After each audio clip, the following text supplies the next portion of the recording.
Next level है का answer का, मानना पड़ेगा। और शायद यही वजह है इनकी जो ग्रोथ है उसका। किसी ने शायद सपने में भी नहीं सोचा होगा कि पिछले 2 साल के अंदर अंदर जो आपके चैनल की ग्रोथ हुई है, जैसे आप खुद ही बता रहे हैं कि लॉकडाउन के टाइम पे आपके 30,000 के करीब सब्सक्राइबर्स थे, आज की डेट में 17 मिलियन है। और मेरा एक क्वेश्चन और है, इससे पहले कि ऑडियंस में से आपसे कोई क्वेश्चन पूछे, कि कई बार आप ऐसे भी टॉपिक्स टच करते हैं जो थोड़े से कंट्रोवर्शियल हैं या थोड़े से सेंसिटिव हैं, जिसके ऊपर बात करने की हिम्मत आई थिंक बहुत ही कम लोगों में है। तो आपको कभी ये नहीं लगता है कि कहीं ज्यादा तो नहीं हो रहा है, इसको थोड़ा रोक देते हैं, थोड़ा कम कर देते हैं, क्योंकि कोई लाइन ही नहीं है वैसे तो बोलने को, तो आप कुछ भी बोल दो, कितना भी बोल दो। हुई है कंट्रोवर्सी बहुत बार। एक्चुअली बचपन से हमको फौज में जाना था, और फौज वालों के लिए ये सब मायने नहीं रखता, उसको करना है मतलब करना है, तुम सामने कुछ भी रहो, डजंट मैटर।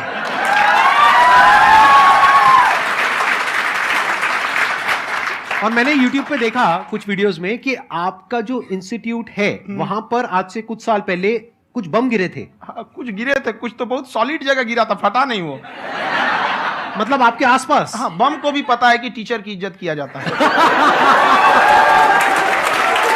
क्या बात है, क्या बात है।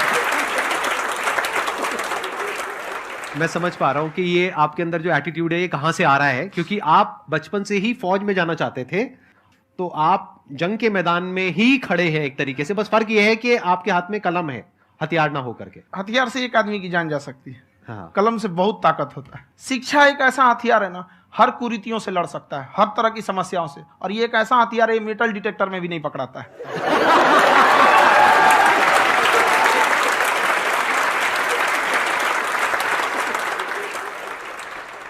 मेरा क्वेश्चन ये है कि अभी प्राइवेट ऑर्गेनाइजेशंस में पीटने का, पनिशमेंट का ये सिस्टम जो है खत्म हो गया है। हम आपके वीडियो में देखे हैं सर कि आप एक बड़ा सा रोल रखे रहते हैं, पुलिस वाला लाठी है वो, पुलिस वाला लाठी है, और स्टेज पे बुला के बच्चों को उसी से धुनाई शुरू कर देते हैं मस्त एकदम से, है ना। तो सर मतलब कि बच्चे मतलब कि डरते नहीं है आपसे, और इस तरीके से कैसे कनेक्टेड हैं आपसे, है ना। और एक और क्वेश्चन सर, यूपीएससी का जो आप अपना बैच स्टार्ट करने वाले हैं, ठीक है, उसके बारे में बताइए सर, क्योंकि मुझे मतलब कुछ इशू करना है सर, ठीक है। और संदीप सर को देख लिए, मेरा तो वैसे ही हो जाना है।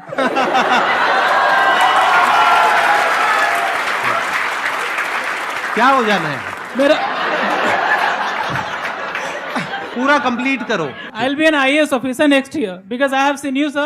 My day is like complete, sir. All the best. Thank you so much, sir. Thank you. पूरा बोला करो। Thank you.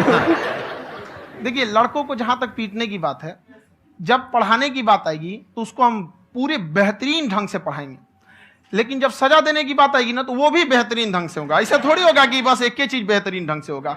और डर का होना बहुत जरूरी है। ये डर भी अपने आप में एक मोटिवेशन है, क्योंकि जब आपके अंदर एक थोड़ा सा डर रहे ना, तो डर के भागिए मत। एक ऐसा डर जिसको आप लगे कि नहीं नहीं थोड़ा सा और करने की जरूरत है, फिर तो ये हम इसको क्रॉस कर जाएंगे यहाँ पर। तो लड़कों के अंदर ये डर बनाना भी जरूरी रहता है।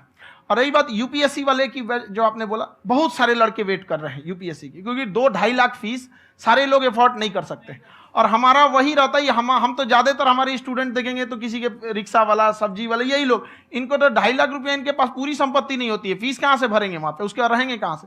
तो ऑल ओवर इंडिया से, कश्मीर से कन्याकुमारी तक, गरीब से गरीब भी लड़का उसको पढ़ सकता है। यही कुछ 1000 रुपये मंथली, 12-14 हजार साल का पड़ेगा, खत्म हो जाएगा इतना में।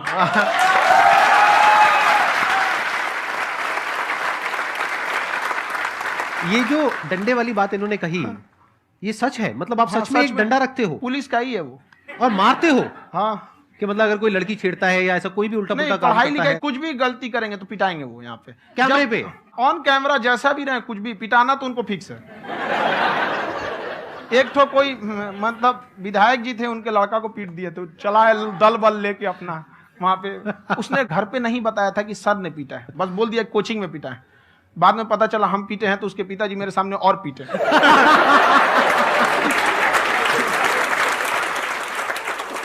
सर, आपका सबसे बड़ा डर क्या है, आप दोनों का? फौजी को डरे नहीं लगता है, बाकी अफसर से पूछिए। आज के सेशन से पहले कोई डर नहीं था, लेकिन अब मुझे इनकी डंडे वाली कहानियां सुन करके डर लग रहा है कि कहीं मैंने गलती से कुछ बोल दिया और इन्होंने कहीं पीछे कुछ रखा हुआ है, और यही आ करके अगर इन्होंने मेरी पिटाई कर दी तो बहुत बुरा हो जाएगा। तो इसलिए हमको थोड़ा डर लग रहा है।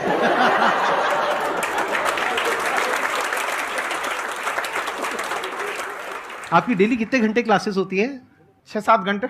अभी भी खुद ही करते हो आप? हाँ, हमारे स्टाफ परेशान रहते हैं, हम 1:30-2 बजे सोते हैं, सुबह 6 बजे उठ जाते हैं, परेशान रहते हैं।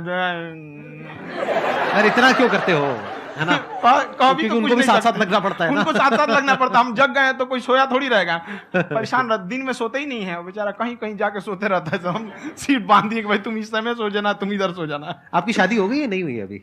मेरी खुशहाली देख के आप आइडिया लगा सकते हैं।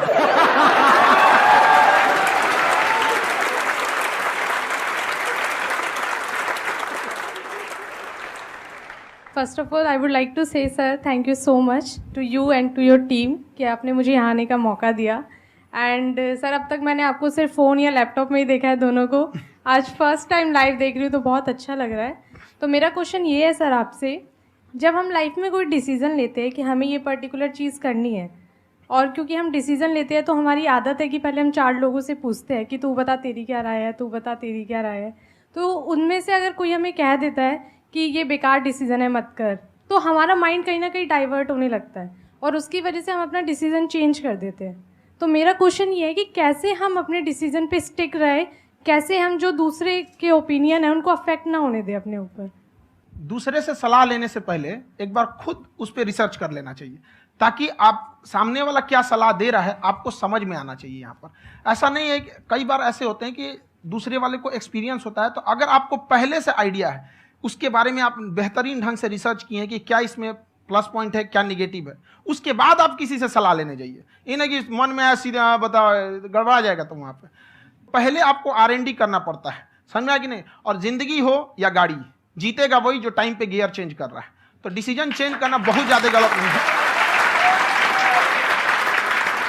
इन्होंने बहुत अच्छी बात कही है और मैं इसी बात में थोड़ा सा और ऐड ऑन करूंगा कि ये जो आपने कहा ना कि अपने डिसीजन पे स्टिक कैसे रहें, ये कोई अच्छी क्वालिटी नहीं है, क्योंकि टाइम टू टाइम आपको अपने डिसीजंस को चेंज करना होता है। जैसे आपने 4 लोगों से डिस्कस किया, कोई इंसान कुछ पॉजिटिव बोल रहा है, कोई नेगेटिव बोल रहा है, उससे फर्क नहीं पड़ना चाहिए।